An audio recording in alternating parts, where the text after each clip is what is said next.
Hai sahabat Jemvlog, ketemu lagi sama gua Antoni Saputra. Nah, seperti yang di video sebelumnya gua sampaikan bahwa kita akan perjalanan satu keluarga ke Bali. Kemudian kita akan konten-konten bersama istri di Bali. Habis itu di Bali mungkin berapa lama? Seminggu. Nah, di Bali kurang lebih semingguan. Kemudian kita akan ke Surabaya. Dari Surabaya kita ke Malang. Dari Malang kita ke Jogja. Nah, dari situ nanti kita belum tahu mau kemana lagi. Tergantung arah angin membawa.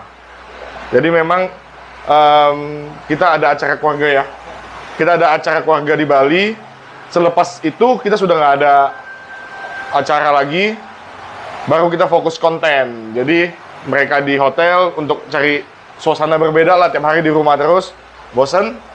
Jadi kita bawa keluarga, walaupun dalam kondisi pandemi seperti ini, cuma saya nanti yang keluar-keluar konten, mereka tetap di hotel untuk mencari suasana baru.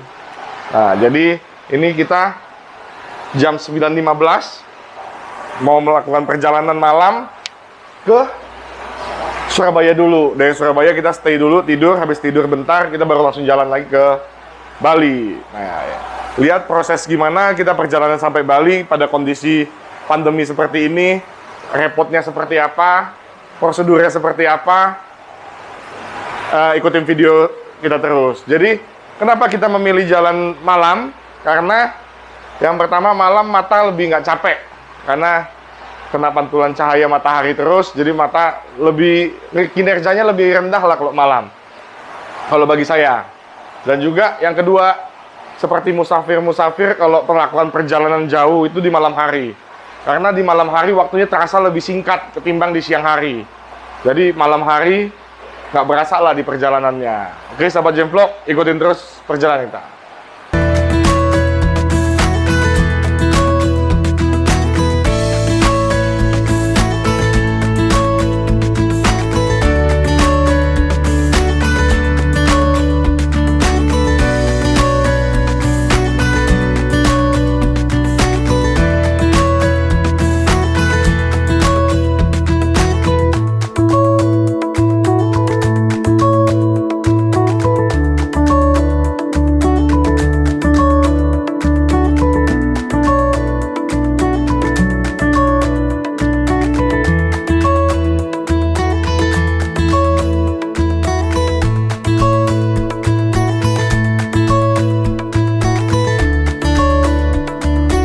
Nah, sahabat Jemvlog, ini udah keesokan harinya kita sampai di Bali. Jadi, ini baru bangun. Di konten kali ini, gue mau bahas atau mau review perjalanan gue dari Jakarta, Surabaya, dan bisa sampai di Bali. Tapi sebelum itu, gue mau minta masukan dari kalian atau mau minta pertanyaan dari kalian untuk 10 Q&A nantinya akan dibuat di next konten. Jadi karena gua di Bali ini ada 2 hari dulu acara keluarga, setelah itu baru gua mulai ngonten-ngonten ke tempatnya Adit Boba, ke tempatnya Om Esa. Nah, jadi kan selama waktu kosong ini gua sebelum konten ke sana, gua mau isi konten itu dengan Q&A. Jadi berikan pertanyaan-pertanyaan kalian di kolom komentar, nantinya akan gua jawab di Q&A ke depannya. Oke sahabat Jemvlog, balik lagi. Gua mau review perjalanan dari Jakarta sampai ke Bali. Nah, jadi kalau misalkan dari Jakarta itu apa yang harus dipersiapkan? Yang dipersiapkan adalah surat-surat kendaraan, kemudian hasil swab atau hasil rapid test dari COVID-19. Karena di keberangkatan kapal dari Surabaya ke Bali dan sampai di Bali pun masih diperiksa dari surat rapid test atau swab test itu.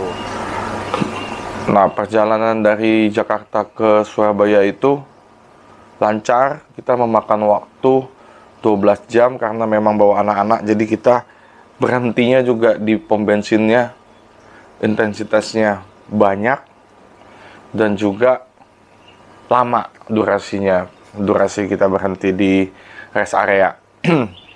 Jadi tuh di Jakarta, perjalanan Jakarta Surabaya itu di jam 3 itu ngantuk banget gua. Jadi akhirnya gua tidur di rest area.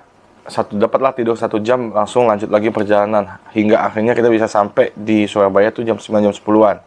Jadi kurang lebih kita perjalanan 12 jam. Sudah termasuk istirahat. Kalau nggak istirahat dan nggak tidur di rest area mungkin 9 jam sudah bisa sampai Surabaya. Cuman karena memang ini kita jalannya santai-santai dan nggak diuber waktu, jadi ya santai-santai aja jalannya. Macet dan padat itu hanya di tol dalam kota dan Cikampek. Selepas itu Palimanan sampai ke Mojokerto itu lancar banget. Bisa dikatakan cenderung kosong. Jadi banyak jalan yang memang betul-betul kita jalan tuh benar-benar sendiri aja tuh jalanan. Jarang ada kendaraan lain di jalanan itu. Jadi kondisinya pun enak untuk dijalani. Kemudian sampai di Surabaya. Nah, jadi gue sama istri itu memutuskan untuk singgah di Surabaya untuk kita istirahat. Dan kebetulan kita sembari menyambangilah emak dari istri gue. Emak itu artinya nenek. Nah, jadi itu nenek dari istri gue, yang mana selama waktu gue pacaran juga gue udah sering tuh ke sana, jadi sudah nggak canggung. Nah, kerennya tempat emaknya istri gue ini adalah tempatnya asri, nyaman, silaturahminya tuh benar-benar terjaga banget satu sama lain warga di sana, dan juga paguyubannya luar biasa.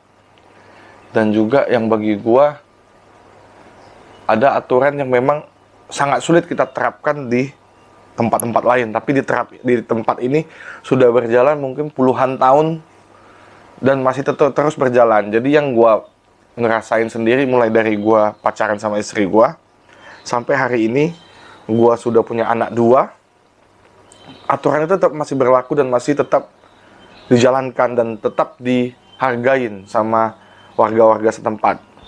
Yaitu tidak boleh, jadi itu kalau misalkan ada kendaraan roda 4 yang warga yang memiliki kendaraan roda 4 ada diparkirkan ke satu daerah khusus, ada tempat parkir khusus. Nah, jadi ada yang punya roda 2 tidak boleh dinyalakan mesinnya dan dibawa masuk sampai depan rumah.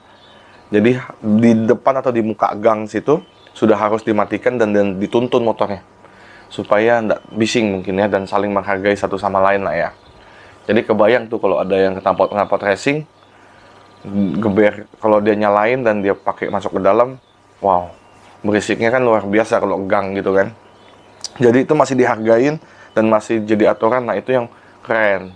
Dulu waktu gue pacaran mungkin sekitar 8 tahun lalu atau 7 tahun lalu gue udah ke sono. Setiap orang pulang kerja jam 7, jam 8, masing-masing dari rumah bawa bangku keluar untuk ngobrol dan ngumpul-ngumpul di depan rumah. Jadi tuh hidup banget suasana gang itulah. Keren sih bagi gue. Nah, itu yang makanya gue seneng mampir kalau ke tempat emak, kalau ke Surabaya mampir ke tempat emaknya, enak wilayahnya. Oke, kita istirahat di sana jam 6, jam 7, kita mulai jalan lagi. Sebelum jalan ke Bali, kita diajak saudaranya makan dulu. Setelah makan, terus langsung ke Bali. Jalan ke Bali itu sama kayak perjalanan ke Jakarta, sepi, cuman banyak bis-bis malam sama truk sih, yang jalannya agak lambat, jadi mau nggak mau kita harus potong terus. Nah, kebetulan jalannya kan juga 2 arah gitu, tolnya cuma 170 kilo kalau dari Surabaya. Begitu keluar tol, sudah langsung jalan lama, jalan biasa yang dulu di ke arah pelabuhan. Jadinya tuh harus motong, dan habis itu jalannya juga agak pelan, si truk atau si bus itu yang buat memakan waktu lah. Tapi ya nggak gitu banyak seperti kondisi normal biasanya. Jalanannya sepi, gelap. Nah, jadi tuh bayangan buat teman-teman atau sahabat Jemvlog yang mau berangkat berjalan ke Bali, ya berhati-hati habis keluar tol. Habis itu jalannya sangat gelap dan juga rawan dan resiko ngantuknya tinggi karena kan jalannya gelap kan dan cenderung santai. Tapi kalau perjalanan gue dari Surabaya ke Bali nggak begitu ngantuk sih, nggak sengantuk pertama kali Jakarta Surabaya. Akhirnya kita sampai di Bali juga jam 9 jam 10-an juga. Jadi makan waktu juga 10 sampai 12 jam juga. Sama banyak istirahat karena kita nggak terburu-buru, nyantai jalannya. Sampai di Bali suasana juga sepi. Sampai di Bali suasananya juga sepi. Sampai di hotel pun sepi. Jadi enak banget lah untuk kalau bawa keluarga liburan, menghindari kepadatan perkotaan Jakarta. Jadi di sini nyaman, tenang. Mungkin satu hotel ini hanya beberapa orang aja yang nginep. Jadi kemarin tuh sempat gue bawa anak-anak juga main di ruang bermain khusus anak-anak di hotel ini. Hanya anak-anak gue doang yang main, nggak ada anak-anak yang lain. Jadi serasa milik pribadi dan mereka pun senang main ya kan, karena nggak terlalu padat. Kalau Bali pada umumnya dan normalnya sangat padat sehingga agak males lah mau ngapa-ngapain karena saking padatnya. Nah kalau sekarang ini kita mau ngapa-ngapain enak, sepi soalnya. Tapi mereka memang hanya di hotel aja. Gue yang keluar-keluar konten karena kondisi lagi pandemi seperti ini. Makanya itu cari hotel yang memang fasilitasnya lengkap untuk mereka, sehingga mereka nggak usah kemana-mana pun mereka sudah bisa refreshing di hotel. Jadi di hotelnya kan sudah ada private pool, ada poolnya juga, pool hotelnya juga lumayan besar. Habis itu ada private beach, ada pantai khusus untuk pengunjung hotel. Jadi mereka mau ngapa-ngapain dan mau main juga nggak usah sampai kemana-mana dan nggak usah sampai ada di kerumunan banyak orang, untuk tetap menjalankan protokol kesehatan. Sembari guanya ngonten ke tempatnya Bang Adit, ke tempatnya si Om Esa itu yang punya Megatank. Nah nantinya kita akan bahas Megatank-nya. Kemudian kita akan bahas ikan-ikan apa aja yang ada di Megatank itu. Dan kemudian sedikit di kemarin itu dikasih info kalau Megatank-nya sedang ada trouble. Jadi nanti kita bahas trouble-nya. Kita akan coba lihat trouble-nya di mana, penyebabnya apa, supaya kita bisa menjadi pembelajaran untuk bersama lah. Kemudian jika ada sahabat-sahabat Jeng Vlog ada informasi mengenai hobis-hobis atau mengenai toko-toko ikan predator yang wow, boleh DM ke gua, karena DM di gua itu langsung gua respon. Jadi destinasi kita bertambah satu sekarang. Tadinya kan kita hanya dari Bali, Surabaya, Malang, Jogja. Nah kita nambah Solo lagi satu, karena ada hobis dari Solo yang kemarin DM ke gua untuk liatin Megatank-nya dia. Jadi Megatank terus nih yang kita bahas. Tapi nggak harus Megatank semua sih yang kita datangi. Kolam itu nggak apa-apa, karena kebetulan memang glass pond atau Megatank ini memang kan lagi booming kan. Jadi banyak yang memelihara ikan predator atau ikan-ikan yang memang punya max size besar di glass pond. Nah kalau di kolam juga nggak apa-apa, tetap kita akan datang, kita akan konten, karena belajar pun itu bisa dari mana aja, nggak cuma dari Megatank doang kita belajar. Nggak di kolam biasa, kolam yang seperti kolam-kolam semen, bak semen juga nggak masalah sih. Cuman cara pemeliharaan kita yang benar, tentunya ikan juga akan maksimal menurut gua. Jadi sahabat-sahabat Jeng Vlog boleh informasikan ke gua melalui DM Instagram, supaya nantinya kita bisa kontenin selama kita perjalanan balik dari Bali, Surabaya. Jadi di Bali tuh gue kemungkinan ada 1 mingguan. Nah, hari ini atau besok kalau jadi Marcel akan nyusul gue di Bali. Jadi nanti kita tunggu konten bareng sama si Marcel. Kemudian gue akan ke Surabaya, mungkin 1 mingguan juga. Ke Bali, ke Jogja, ke Malang. Dari Surabaya ke Malang mungkin 3-4 hari. Di Jogja mungkin ada semingguan juga. Nah, ke Solo mungkin 2-3 hari lah.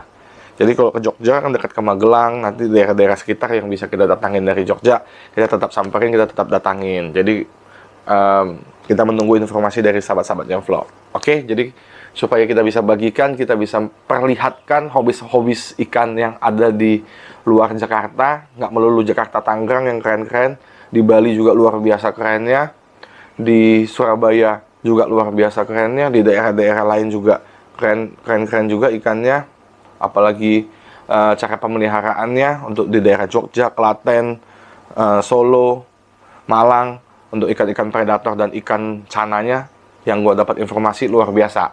Dari ikan sampai perawatan itu luar biasa. Pemahaman-pemahaman mereka tuh yang memang keren-keren sih bagi gua. Cara merekondisi apa segala macam nanti kita bahas di konten pada saat bersama master-masternya Chana lah. Oke sahabat JM Vlog, itu aja konten kita kali ini. Sampai ketemu lagi di konten kita selanjutnya. Bye.